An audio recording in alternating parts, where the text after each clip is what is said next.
Бүгүндөн баштап мен кандидатмын деп эсептелем, бир аздан кийин удостоверениени алабыз. Абакта жаткан Равшан Жээнбеков депутаттыкка талапкерлигин койду. Орусия канткенде Кыргызстандан сүт азыктарын ташууга уруксат берерин айтты. Жапаров 9 майда Орусияга аскердик парадка катышат. Өзбекстандын мечиттеринде майрамдык намазда референдумдун үгүтүнө айланды. Эрдоган кыргыз куткаруучусуна сыйлык берди. Кытай элчиси Балпет Тревингенден кийин Тышкы иштер министрлиги анын сөзүн оңдоо менен убара. Тагыраагы бардык постсоветтик өлкөлөрдүн суверенитетин урматтай турганын билдирди. Джо Байден кайрадан президенттикке аттанат. Судандан чет элдиктерди алып чыгып кетишүүдө. Кыргыз бийлиги жарандарды Суданга барбай турууга чакырды. Новосибирскте вагнерчилердин жапырт көмүлгөн көрүстөн табылды. Абакта жаткан саясатчы Равшан Жээнбеков Ленин району боюнча депутаттыкка талапкер болуп катталды. Ал райондун жашоочуларынын кызыкчылыгын кемпир-абатты кандай коргосо, ошондой коргоорун айтты. Бишкектеги кафелердин биринде Калайман мушташка катышып, мандатын тапшырууга аргасыз болгон Жаныбек Абировдун ордуна депутат болом деп дагы талапкерлигин койгондор кимдер? Алардын саны 30га жетти. Алардын арасында экс-депутат, мугалим, пенсионер, юрист, активист, керек болсо блогер дагы бар. Мисалы генерал Өмүрбек Суаналиев, экс-депутат Турсунбай Бакир уулу, активист, блогер Эртай Исхаков, чуулгандуу талапкер экс-депутат Туратбек Мадылбековдун баласы Элдар Мадылбеков, экс-депутат Данияр Тирбишалиев жана башкалар бар. Борбордук шайлоо комиссиясына арыз бергендердин саны өсүүдө. Ленин округунан жогорку кеңешке депутаттык шайлоо 28 майда өтөт. Ал эми талапкерликке каттоо 27 апрелде аяктайт. Россельхознадзор текшергенден кийин гана Кыргызстандын сүт азыктарын жана балыкты Орусияга киргизүүгө уруксат берилиши мүмкүн. Бул тууралуу Россельхознадзордун башчысы Сергей Данкбред Москвага барган Кыргызстандын айыл чарба министринин орунбасары Самат Насирдиновго билдирди. Демек, балык жана сүт иштетүүчү ишканалар кайра текшерилет. Россельхознадзор текшерип чыктык. Балык менен сүт ветеринардык көлүгү жок эле ташылып жатыптыр деген жүйө менен аймагына киргизүүнү токтоткон. Кыргыз ишкерлери бул чечимге нааразы. Алардын бири Жыргал сүт ишканасынын жетекчиси Нурбек Жыргалбаев Азаттыкка курган маегинде Москвадан текшерүү келгенде жакшы баа берилгенин айткан. Саясат болуп жатат. Орусия өз рыногун сактоо аракетинде дейт ишкер. Айрым эксперттер бул атайын экономикалык тоскоолдуктар деп мүнөздөп жатышат. Президент Садыр Жапаров 9 майда Орусияда аскердик парадка катышат. Президенттик администрациянын тышкы саясат бөлүмүнүн башчысы Муратбек Азымбакиев мамлекет башчы 8 майда расмий сапар менен Орусияга барарын билдирди. Маалыматка караганда Жапаровду Путин чакырган. Анда эки өлкөнүн кызматташтыгын өнүктүрүү боюнча сүйлөшүүлөр жүрөөрү кабарланды. Бир катар орус маалымат булактары Садыр Жапаров жалгыз чет өлкөлүк конок экенин жазышкан. Ал арада Орусиядан кийин Садыр Жапаровдун Кытайга расмий иш сапары менен барары да белгилүү болду. 21 апрелде Өзбекстандын 2000ден ашык мечиттеринде Рамазан айынын аякташына карата майрамдык намаз окулуп, 3,5–4 миллион адам катышты. Намаз учурунда Өзбекстандын конституциясынын жаңы редакциясын кабыл алуу боюнча референдумга активдүү катышууга жана анын маанилүүлүгү тууралуу үгүт жүргөн. Бул эмнеге байланыштуу? Анткени жаңы конституция Өзбекстандын президенти Шавкат Мирзиёевдин 3 жана 4 мөөнөткө шайлануусуна жол ачат. Азыркы конституцияда президент 5 жылдык мөөнөткө 2 жыл гана катары менен шайланат деген чектөө бар. Жаңы конституцияда президенттик мөөнөт 7 жылга узарып, кайра шайлануу чексиз болот.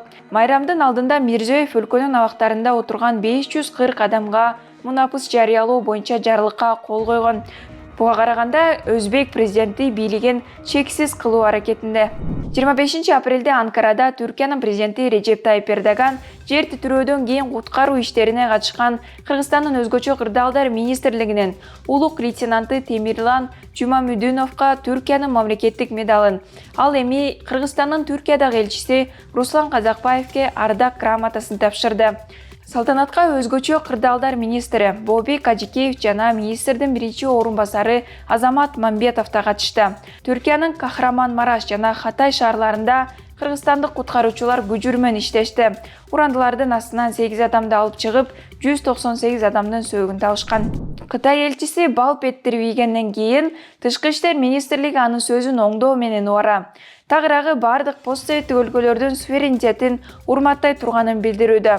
Кытайдын Франциядагы элчиси Улушай Франциянын телеканалдарынын биринде мурдагы СССРдин курамындагы өлкөлөрдүн статусуна шек келтирген сөз айткандан кийин Кытай тышкы иштер министри Мао Нин бардык постсоветтик мамлекеттердин эгемендигин урматтай тургандыктарын айтып, билдирүү таратты. Көп өтпөй Улушайдын интервьюсу өчүрүлгөнүн Bloomberg жазды. Интервьюда Улушай СССРдин курамында болгон мамлекеттер азыркы эл аралык укукта статуска ээ эмес, анткени алардын эгемендүү өлкө катары статусун аныктаган эл аралык келишим жок деп билдирген. Чуг ушундан башталып, элчинин пикири нааразычылык жаратты. Украина, Латвия, Литва жана Эстония өздөрүндөгү Кытай элчилерин чакырып түшүндүрмө сурашты. Евробиримдиктин дипломатиясынын башчысы Жозеф Боррель элчинин сөзүн кабыл алынгысыз деп атады. Улушайдын билдирүүсүнө Кыргызстан баш болгон Борбор Азия мамлекеттери азырынча эч кандай реакция билдире элек. АКШ тарыхындагы эң улгайган 80 жаштагы президент Джо Байден 2024 жылы экинчи президенттик мөөнөткө ат салышаарын билдирди. Байден 3 мүнөттүк кайрылуусунда анын компаниясы бойдон алдыруу укуктары, демократияны жана шайлоо укуктарын коргоо жана америкалыктардын социалдык камсыздоо маселелерин биринчи орунга коерун айтты. Демократтар партиясы азырынча келерки шайлоого башка талапкер көрсөтө элек. Ал эми республикачылар тараптан шайлоого чыгаарын экс-президент Дональд Трамп мурда эле айтып койгон болчу. Бирок америкалык NBC News телеканалы жарандардан сурамжылоо жүргүзгөндө америкалыктардын 70% Байдендин талапкерлигин жактырбаса, ал эми демократтардын жарымынан көбү ал мындан ары талапкер болбошу керек деп эсептери аныкталган. Буга негизги себеп катары Байдендин улгайып калганын көрсөтүшкөн. Шайлоо эмдики жылы ноябрда өтөт. Суданда куралдуу кагылыш курчуп, Батыш, Араб жана Азия өлкөлөрү жарандарын эвакуациялап жатат. Алар 3 күндүк тынчтык келишимин пайдаланып калуу аракетинде. Кыргызстандын тышкы иштер министрлиги жарандарды Суданга барбай турууга чакырды. Ал эми ал жакта жашаган кыргызстандыктарды аэропортторго, аскердик базаларга жакын жерлерге барбай үйдө отурууга кеңеш берди. Кыргызстандын Сауд Арабиядагы элчилиги Суданда 7 жараныбыз бар деп билдирет. Бириккен Улуттар уюму 10 күндөн бери уланып жаткан салгылашууда Суданда 400дөн ашуун адам өлүп, 3700дөн ашууну жарадар болгонун эсептеди. Судандагы кагылышуу президент менен премьер-министрдин бийлик талашып, эки армиянын кармашынан келип чыкты. Орусиянын Новосибирск аймагында ЧВК Вагнердин жоокерлери жапырт көмүлгөн көрүстөн табылды. Анда өткөн жылдын ноябрынан ушул жылдын январь айына чейин көмүлгөн 200дөн ашык адамдын мүрзөсү бар. Аларга Вагнердин символу түшүрүлгөн гүл чамбарлар коюлган. Тайга инфо басылмасынын журналисттери мурда белгисиз жерге көмүлгөндөрдүн аты жөнүн жана айрымдары мурун соттолгондугун аныкташкан. Көпчүлүгү Новосибирск облусунан эмес, көрүстөндө Красноярск, Кузбасстын, Туванын жана балким башка аймактардын тургундары да болушу мүмкүн. Журналисттер тактаган ысымдардын көбү Украинадагы согушка курман болгон аскерлердин расмий маалыматтарында айтылган эмес. Белгилей кетсек, Вагнерде мигранттар жана абактан согушка тартылгандар арасында кыргызстандыктар да бар. Дүйнөдөгү, Кыргызстандагы жана Борбор Азиядагы маанилүү кабарлар топтомун мен Нурайда Жекшенова айтып бердим. Кайрадан көрүшкөнчө.